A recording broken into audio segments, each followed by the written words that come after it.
Isaiah 26 is framed as a prophetic song, but it is specifically a song celebrating the rebuilding of Judah following the collapse of the Babylonian Empire. To understand the scope of this prophecy, we have to look at the history of the city itself.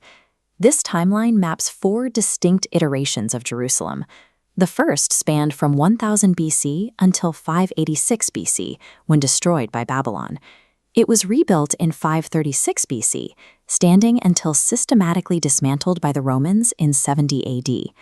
That Roman destruction scattered the population again, leading to the Second Restoration.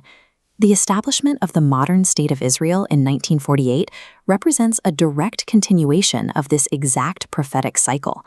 Finally, the scriptural record points to a 4th evolution, a future New Jerusalem. The Book of Ether in the Book of Mormon places this future city on the American continent, while Revelation 21 describes a great city descending out of heaven. The events of 538 BC established a pattern. The way God orchestrated that ancient restoration serves as the structural model for every divine restoration that follows. The song recorded in Isaiah 26 opens by establishing the physical security of the rebuilt capital. These are the historical, fortified walls of Jerusalem. Verse 1 declares, "In that day shall this song be sung in the land of Judah. We have a strong city. Salvation will God appoint for walls and bulwarks."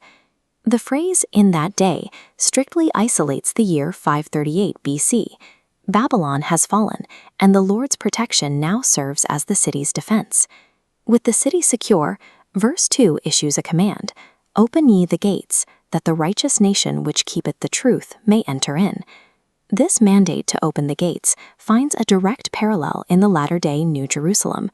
Revelation chapter 21 states that the nations of the saved will walk in the light of the city, and its gates will never be shut. Verse 3 moves from the physical walls to the internal condition of the inhabitants. "Thou wilt keep him in perfect peace, whose mind is stayed on thee, because he trusteth in thee." Perfect peace is defined here as a mental state. It is granted in all circumstances to those whose minds remain steadfastly focused on God.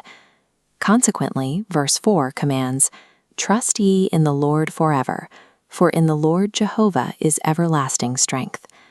In the original Hebrew, that phrase, everlasting strength, translates specifically to Rock of Ages.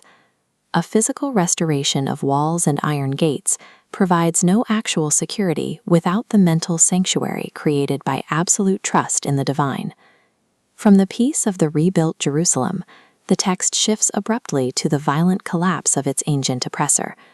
Isaiah 26 verse 5 reads, "For he bringeth down them that dwell on high, the lofty city he layeth it low. He layeth it low even to the ground. He bringeth it even to the dust." Babylon, the lofty city, was permanently reduced to the dust through successive conquests by Persia and Greece. Verses 6 and 7 explain that the foot of the poor and needy shall tread it down, and that the way of the just is uprightness.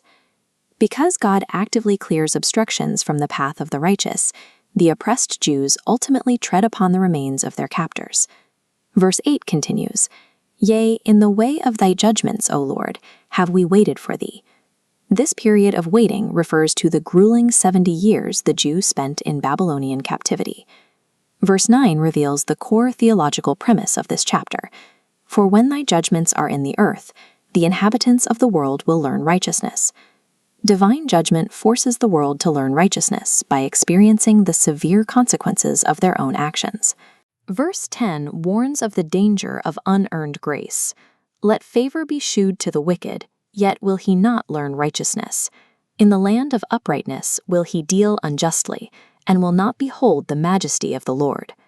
When the wicked are granted favor and probation, they fail to recognize God's hand and continue exploiting others. Alma chapter 13 and Abraham chapter 3 explain why this happens. God permits this temporary injustice and honors agency during mortality. He allows the wicked to deal unjustly so that their ultimate judgment at the last day will be perfectly, undeniably just.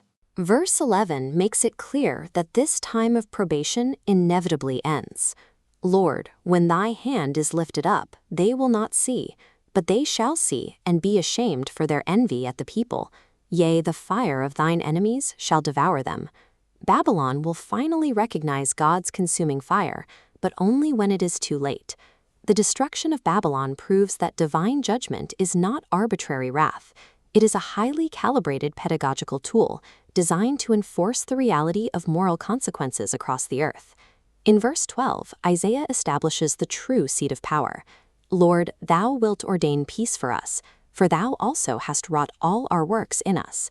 This confirms that the Lord directs the destiny of nations and ordains their peace. Verse 13 acknowledges the historical reality Israel faced. O Lord our God, other lords beside thee have had dominion over us. Empires like Babylon, Persia, Greece, and Rome have all claimed dominion over the covenant people. Yet, verse 14 states their terminal fate. They are dead, they shall not live. They are deceased, they shall not rise. Therefore hast thou visited and destroyed them, and made all their memory to perish. By divine decree, these oppressors are gone permanently. Verse 15 shifts to a future eschatological hope. Thou hast increased the nation, O Lord. Thou hast increased the nation. Thou art glorified. God will permanently increase the nation of Israel back to its Davidic boundaries to glorify himself. Earthly superpowers are temporary instruments in a much larger historical narrative. They are utilized and discarded, while the covenant nation is eternally preserved. The text then transitions to the internal emotional state of the Israelites during their 70-year exile. Verse 16 says, Lord, in trouble have they visited thee. They poured out a prayer when thy chastening was upon them. It was precisely the divine chastening that drove the people to pour out their souls in prayer. In verse 17, Isaiah employs a vivid metaphor. Like as a woman with child that draweth near the time of her delivery, is in pain, and crieth out in her pangs, so have we been in thy sight, O Lord. He compares the extreme distress of their captivity to the agonizing physical pain of a woman in labor. But verse 18 reveals the tragic realization of the captives. We have been with child, we have been in pain, we have, as it were, brought forth wind, we have not wrought any deliverance in the earth. Despite decades of pain and human effort, they brought forth wind. Their own attempts yielded absolutely no deliverance from Babylon. Prolonged suffering without divine intervention produces nothing. True deliverance requires an external, miraculous catalyst. Then Isaiah introduces a sudden, miraculous shift from the futility of human labor to the promise of new life. Verse 19 declares, Thy dead men shall live. Awake and sing, ye that dwell in dust, for thy dew is as the dew of herbs, and the earth shall cast out the dead. The return from captivity is likened to a national resurrection, connecting directly to Ezekiel's vision of dry bones taking on flesh. Knowing deliverance is imminent, verse 20 provides pragmatic instruction. Come, my people, enter thou into thy chambers, and shut thy doors about thee. Hide thyself, as it were, for a little moment, until the indignation be overpast. The Jews are told to wait patiently inside, because the storm of judgment, arriving via the Persian conquest in 538 BC, is about to break over Babylon. Verse 21 concludes the chapter. For, behold, the Lord cometh out of his place to punish the inhabitants of the earth for their iniquity. The earth also shall disclose her blood, and shall no more cover her slain. Babylon is forced to disclose its unjustly slain and face ultimate punishment. This cry for the blood of the slain connects back to the martyrs in Revelation 6, demonstrating that the demand for divine justice spans all historical epics. Isaiah 26 provides the foundational logic for divine restoration. The 536 BC return from Babylon serves as a precise type for the 1948 restoration and details the specific spiritual conditions required for the future